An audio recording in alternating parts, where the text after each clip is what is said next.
Hola y sean bienvenidos al nuevo episodio de Gran Grimorio. Tomando sugerencias para la mejora del audio y del contenido, se han realizado un par de ajustes para entregarles siempre un programa de buena calidad. El día de hoy vamos a hablar de la creación de personajes. Del mismo dejaré un par de cosas al final. Esto para tener un mayor dinamismo al principio y que finalizando, al solo ser detalles, sea mucho más sencillo y rápido comprenderlos. Lo que guardaremos para el final será la esencia, el foco y los trasfondos. Comencemos. En la parte superior nos encontraremos con la esencia de una hoja de juego, el nombre del jugador, nombre del personaje, que para este puede usar algún generador de nombres, sea para darles un contexto de cultura que hayas decidido darle o usar un seudónimo como nombre real, tal que sea para los demás un nombre real como Bruno Díaz, pero su nombre verdadero sea Batman. El nombre de la crónica, que es la que designa el narrador. La mayoría de ocasiones se suele dejar vacío este campo, ya que entre una crónica a otra o entre one-shots puede variar mucho y se suelen reciclar las hojas que creamos para varias partidas, a pesar que sería mucho más cómodo imprimir nuevas para cada crónica. Luego tenemos el apartado de naturaleza, conducta y esencia.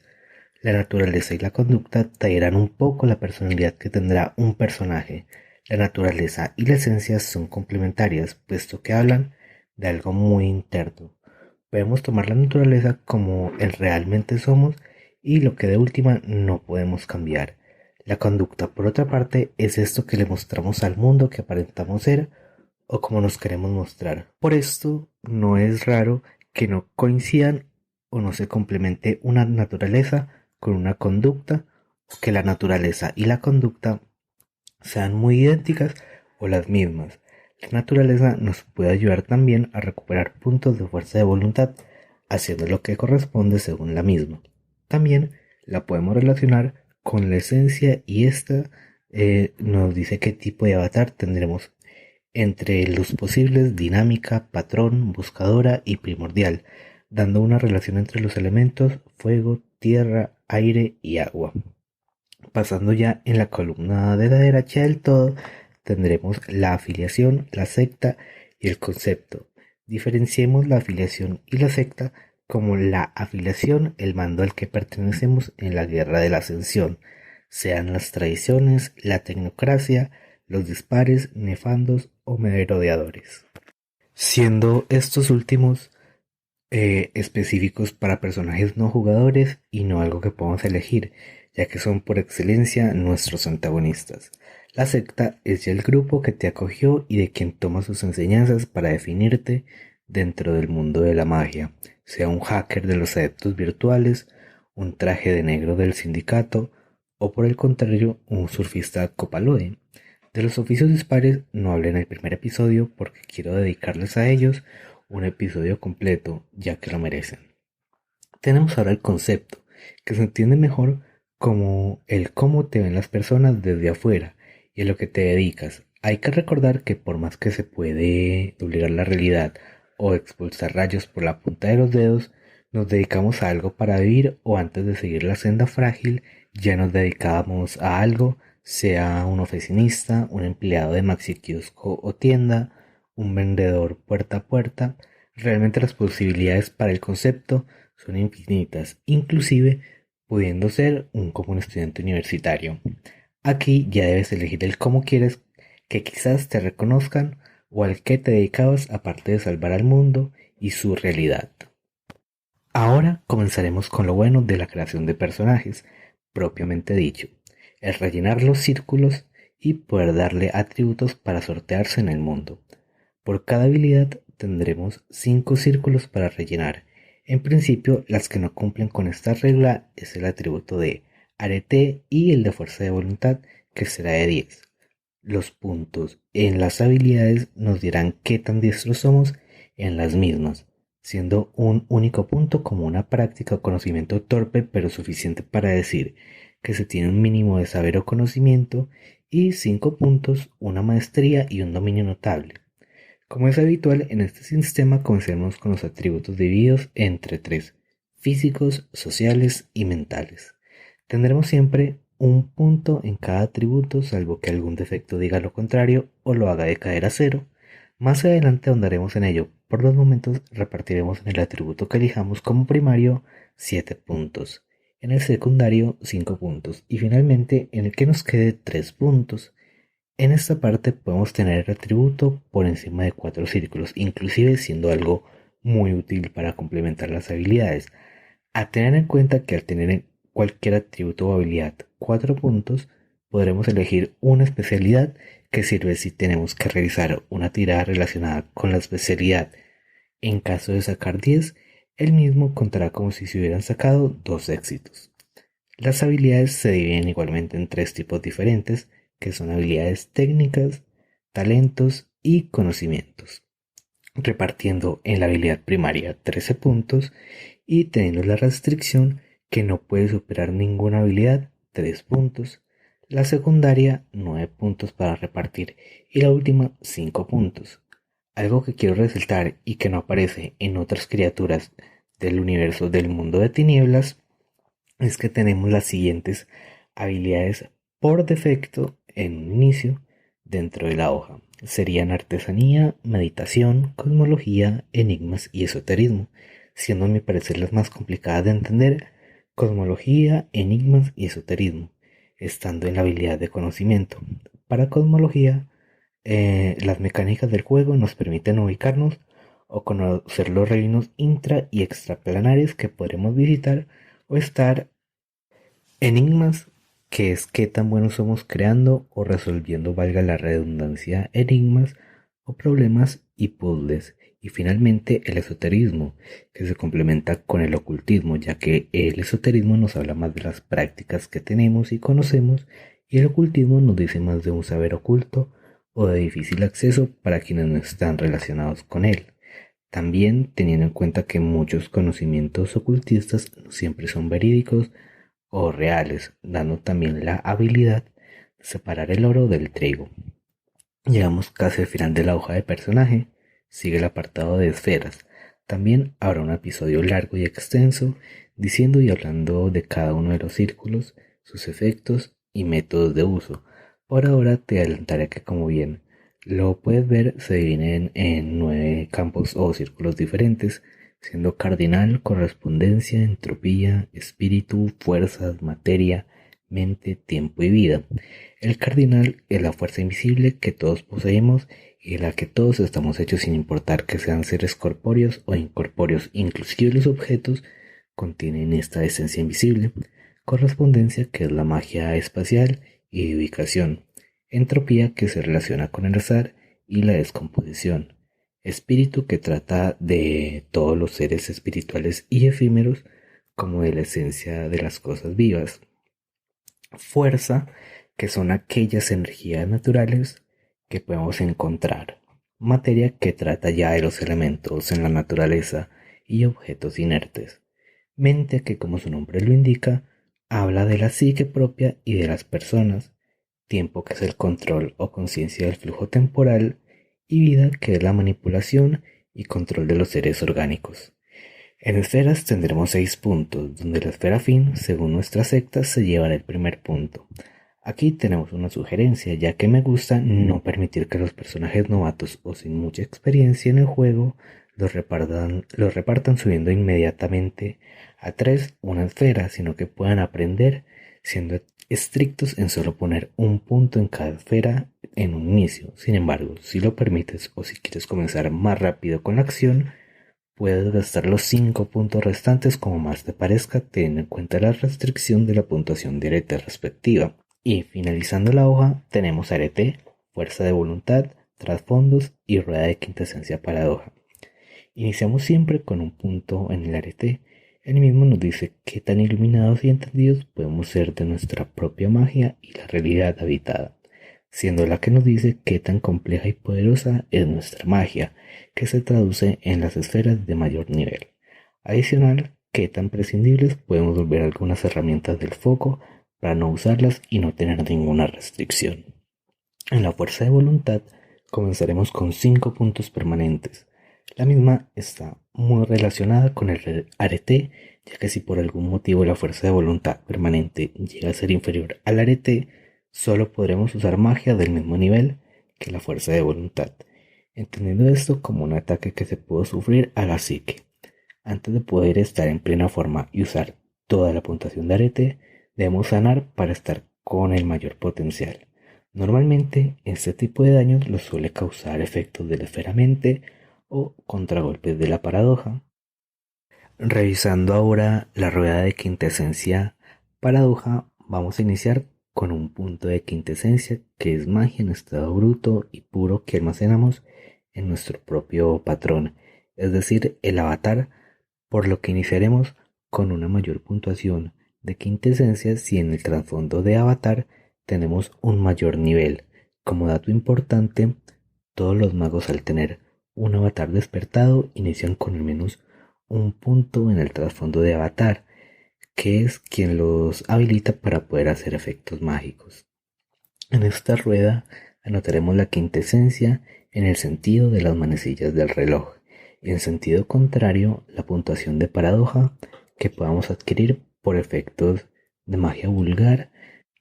Si tenemos más paradoja que quintesencia, esta misma se comerá estos puntos, salvo que los almacenemos en el propio avatar, que son los puntos seguros que no se desvanecen con la paradoja o que no pueden ser robados. A pesar de esto, no es muy recomendado acumular paradoja, ya que hace que el director de juego en momentos esenciales o de estrés solicite una tirada de contragolpe de paradoja. Cuando veamos las mecánicas del juego, tendremos muchos más detalles de este. Hablemos al fin de la esencia, qué es, para qué me sirve o cómo lo puedo utilizar.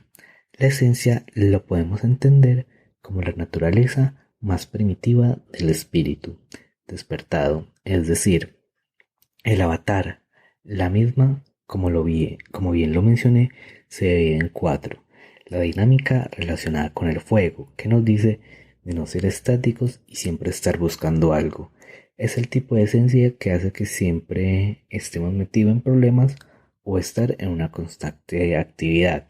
Es un guía que no nos dejará tranquilos si nos acompaña. La buscadora relacionada con el aire, siendo una esencia que nos dice de soñadores, de cosas nuevas, innovadoras. Por definición, son esencias viajeras relacionadas con los caminos, donde van, pisan fuerte, conectando destinos, donde logran llegar, permitiendo a otros recorrer sus mismas sendas. Representan también el equilibrio y la mesura. La estática o patrón relacionada con la Tierra, que bien como su nombre lo indica, busca estabilidad y suele ser muy firme. Es una esencia pilar por su propia definición, en tanto se caracteriza por tener una aura calmada y sensata. Y finalmente, la esencia primordial, relacionada con el agua, que nos da una alusión al misterio o a lo que siempre fue, pero es difícil de vislumbrar. Nos dice del mismo misterio del universo, las hebras que se filtran en todos lados, pero llegan tan profundo que no podemos saber su fin. Un poco siniestro a veces, pero siempre con un aire de duda y de certeza, envuelta siempre en un secretismo. Personalmente, asocio lo que es el dinamismo con el Wyrm, el patrón con la tejedora y el primordial con el caos, siendo respectivamente el fuego destructor, el patrón estabilizador y firme, y lo primordial el creador y la inspiración desmesurada. La buscadora, aquella que intenta entender y sacar provecho de estas tres fuerzas primordiales para su beneficio y formarse a sí mismas. Por otro lado, menciono a las tres fuerzas primordiales de hombre lobo porque indudablemente son fuerzas que los mismos magos pueden intentar controlar y en cierto grado doblegar, siendo la manera más fácil de entender esto de este modo. Es importante tenerlo en cuenta porque cuando vamos a subir la puntuación de arete, antes de poder siquiera disfrutar de los beneficios que trae consigo un mayor entendimiento del universo, debemos pasar por una prueba interna o también llamada búsqueda, que nos diga realmente si somos dignos o que hemos efectivamente abierto nuestra comprensión. Esto lo traducimos en una sesión aparte mucho más personal entre nuestros jugadores, entre sesiones o, si se da la oportunidad, un trance colectivo entre todos para que logren aumentar su poder. La mejor manera que tengo para ilustrar esto es de la serie Shaman King en su reboot. En un punto son enviados al infierno pasando por una muerte ritual. En este deben completar un desafío, por un lado para poder salir de ese lugar y por el otro para volverse mucho más fuertes y tener un crecimiento espiritual muy similar a los viajes y epifanías que hacen pasar los avatares a quienes guían. Esto lo veremos también con mayor detalle al momento de exponer el libro de los espejos. Tenemos frente a nosotros el detalle de los detalles, lo que hace quizás un poco incomprendido e incomprensible la magia de mago, lo que te ayudará en gran medida a entender todo y al mismo tiempo te dará luces a cómo seguir y guiarte en el mundo más allá de tu avatar. Estoy hablando del foco. Es esencial tanto para la narración como para el disfrute del mismo. De lo que hablo sería del foco. El mismo lo podemos dividir entre tres con tres preguntas que ilustran muy bien lo que debe responder.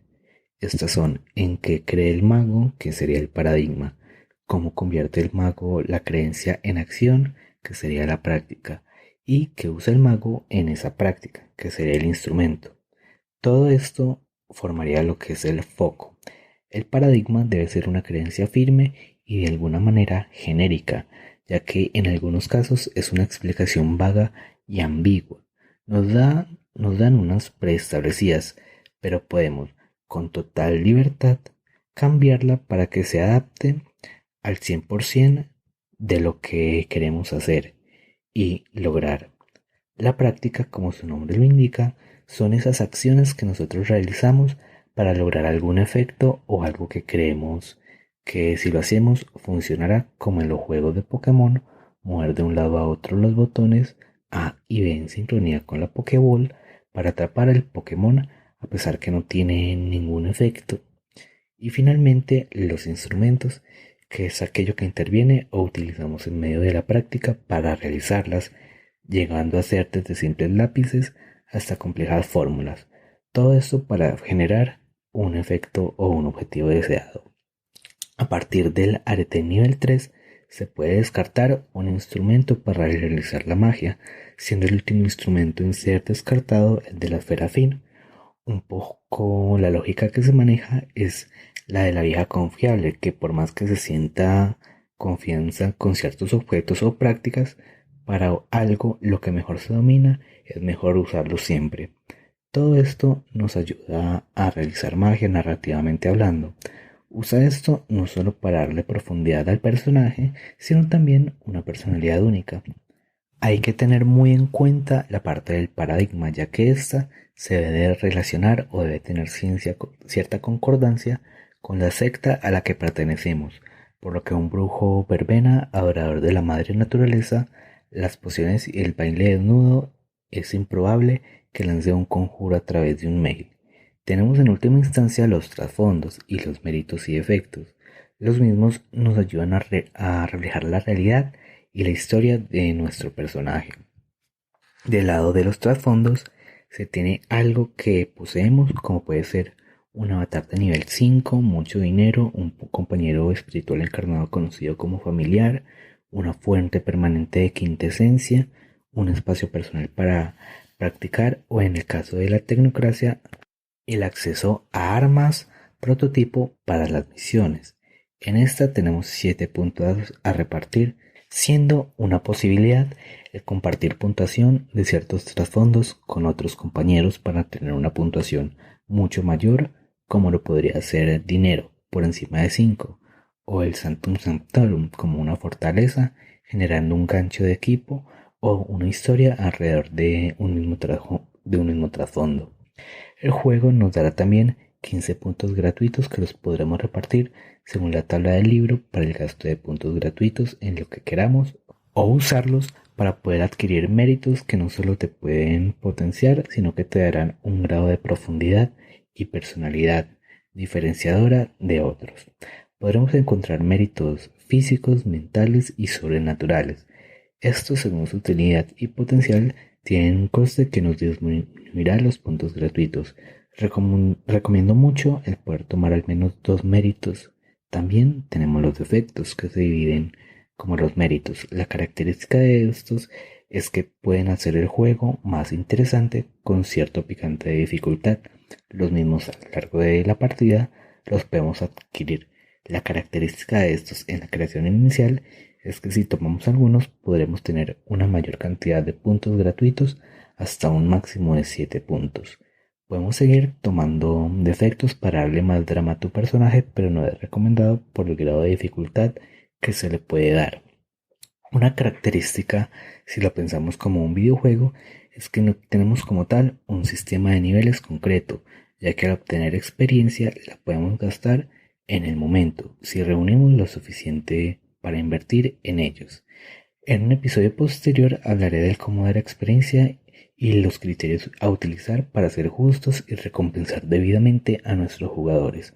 Adicional, volviendo un poco de nuevo a los puntos de experiencia, te recomiendo dividir el apartado de experiencia de la hoja de personaje entre 3, donde en la primera sección anotaremos la puntuación total de puntos que habremos obtenido o que hemos obtenido. En la mitad, la puntuación actual disponible para gastar, y por último dejar los puntos de experiencia gastados, siendo la suma de estos dos últimos igual a la experiencia total. Por orden, gestión y comprensión, te sugiero utilizarlo tanto como jugador y director. Muchas gracias por escucharme y mágicas despedidas.